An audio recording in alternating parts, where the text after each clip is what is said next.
आज इस पावन अवसर पर पितृदेव के स्थान पर हमारे अर्जुन सिंह जी बामनिया साहब मंत्री महोदय राजस्थान सरकार का समस्त ग्राम बारिशे तलाई की ओर से हार्दिक हार्दिक स्वागत है, जोहार अभिनंदन करते हैं। और जब आपने जिक्र किया है महोदय जी, तो मैं थोड़ा आपका ध्यान आकर्षण कराना चाहूंगा। तो आप केवल विधायक महोदय नहीं है, हमारे क्षेत्रीय विधायक के साथ साथ पूरे राजस्थान सरकार है हमारे लिए। तो हमारे लिए ऊपर भगवान और नीचे सरकार वाली बात है। हम सरकार को नहीं कहेंगे तो किससे कहेंगे? तो सरकार के सामने रुदन भी करना पड़े, कभी नहीं मिलता तो रोना भी पड़ता है, चिल्लाना भी पड़ता है, सब करना पड़ता है। और जैसा आपने फरमाया, हमारे ऐसे कोई भाव नहीं है, लेकिन हमारा प्रजातांत्रिक हक है। हम आज के युवा हैं और आजकल की जो परिस्थितियां सर्व प्रकार से निर्मित हैं, हम युवा बड़े हर प्रकार से परेशान हैं, दुखी हैं, आहत हैं। उसी घड़ी में हम यहाँ बैठे हुए समस्त युवा की ओर से, इस ग्रामवासियों की ओर से, माता बहनों की ओर से आपका ध्यान आकर्षित कराना चाहूंगा। शायद यहाँ लगभग हमारे विस्थापित होकर के आए हम 45 वर्ष करीब हो चुके हैं, बावजूद भी हमारी ये ऐसी स्थिति है कि प्यासे के समंदर के पास हम प्यासे जैसी बात हमारे साथ घटित हो रही है। हम विस्थापित लोग हैं और हमने किस तरह का कोई लोट लपेट नहीं है और हमारे गुरु महाराज की बड़ी कृपा है और हम भक्ति आंदोलन से जुड़े हुए हैं, सारे भगत गुरुमुखी लोग हैं। सर जी, हमारी व्यक्तिगत महत्वाकांक्षा ऐसी कभी यहाँ रखने वाले लोग नहीं है।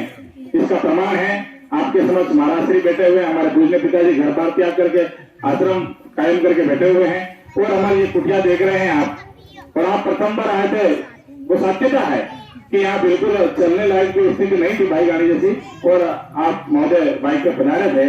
उस समय वादा हुआ था कि बहुत जल्दी सड़क का निर्माण हो जाएगा, लेकिन कोई बात नहीं, देर आए दुरुस्त है। आप आज पधारे, हमारा आज भी स्वागत है। लेकिन जो समय जो निकला गया है तो वो समय वापस लौट करके नहीं आता है। तो इसके लिए हमने समय समय पे आपसे अनुरोध किया, लेकिन वो काम संभव नहीं हो सका, इसलिए हमारा थोड़ा बनता है सर। और हम कहना चाहेंगे कि हम केनाल नीचे है सर, हमारे क्षेत्र में पानी की भी व्यवस्था, हमारे पास सिंचाई की भी व्यवस्था उपलब्ध नहीं है, न सड़क की व्यवस्था है, बिजली की भी समुचित व्यवस्था नहीं है। तो जैसे जैसे प्रयासों से आज थोड़ा दीपक यहाँ पर लगा है। मोटा मोटे हम सामाजिक कार्यकर्ता भी है सर, और लगातार आप देख रहे हो कहीं न कहीं समाज में, हमारे युवा में, क्षेत्र में लगातार क्रांति फलीभूत हो रही है। तो आवश्यकता आविष्कार की जननी है, कहीं न कहीं हमारी ओर से भी कमी पेशी नहीं होगी जब भी ये युवा या फिर समाज आक्रोशित है। इस अवसर पर माननीय जननायक अशोक गहलोत मुख्यमंत्री महोदय का भी हम धन्यवाद और आभार व्यक्त करते हैं। उन्होंने जैसा कहा था वैसा हमारे लिए कोई कसर बाकी नहीं रखी है।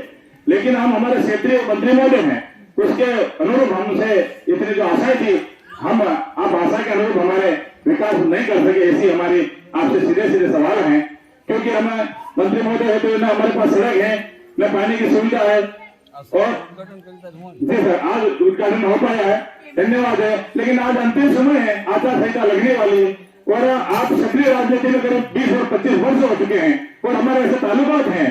हमारे वासुदेव तो यहाँ के रहने वाले मोहन जी भाई लगातार सरपंच हैं। इस प्रकार से आपके विचारधारा काफी कार्यकर्ता जुड़े होने के बावजूद भी आज दिनांक तक हमारा जो विकास होना चाहिए था वो आज दिन तक नहीं हो पाया। तो आपका इस ओर ध्यान रहे। साथ ही साथ आपने जैसे फरमाया था, जोहार हमारा अभिनंदन शब्द है, तुर्कों का है, जिसको हम कभी किसी सूरत में नहीं छोड़ सकते और हमें हमारी संस्कृति पे गर्व है, गौरवान्वित है, इसमें कोई संदेह नहीं है। और आप बताएंगे वर्तमान में दानपुर थाने में जो घटनाक्रम हो रहा है, तो सभी लोग हमारे ऐसा संवेदनशील समाज है, लेकिन पता नहीं कहीं न कहीं तो लीडरशिप है, चाहे वर्तमान में सत्ता में काफी हो, चाहे नए भी कुछ उभरते हुए सुधारे हैं, लेकिन कहीं न कहीं समाज ठगा जा रहा है, समाज कहीं न कहीं कटघरे में है। जैसा हमारे समाज का परिचय बताया जा रहा है, कहीं न कहीं नाकामी लीडरों की है, समाज की नहीं है। हमारा समाज बेहद जिम्मेदार है, संवेदनशील है, तो कहीं न कहीं लीडरशिप की कमी है। और जैसा प्रोफेसर आपका भी जिक्र किया, तो वो भले हैं, वो प्रोफेसर होंगे, नेता, मिनिस्टर, मंत्री होंगे, लेकिन आदिवासियों में वो ताकत है, वो अपना नेतृत्व खुद खड़ा कर सकता है, बखूबी समाज का संचालन कर सकता है, निर्विवाद कर सकता है, सबके समन्वय के साथ कर सकता है। दुनिया की कोई ताकत ये नहीं बता सकती आदिवासी गैर जिम्मेदार है अथवा कानून के विरुद्ध है। जो कहीं न कहीं कमी है तो नेतृत्व की कमी है, तो नेतृत्व मिलना चाहिए। वो नेतृत्व करता, वो क्षमता शायद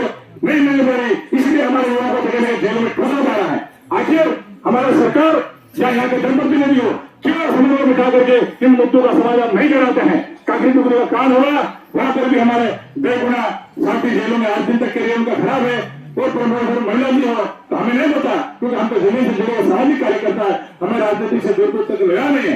लेकिन जब लगातार हमारे आदिवासी समाज रोने तड़पने और जेलों में जाने में मजबूर है, विकास को तरफ रहे हैं, ऐसी अवस्था में हम आदिवासी की ओर से ये निवेदन है कि हमारे आवाज को सुना जाए। बाबूराव जी आप इससे नहीं रोक सकते हैं, ये प्रजातंत्र हक है हमारा। बोलो, बोलो, बोलो, बोलो,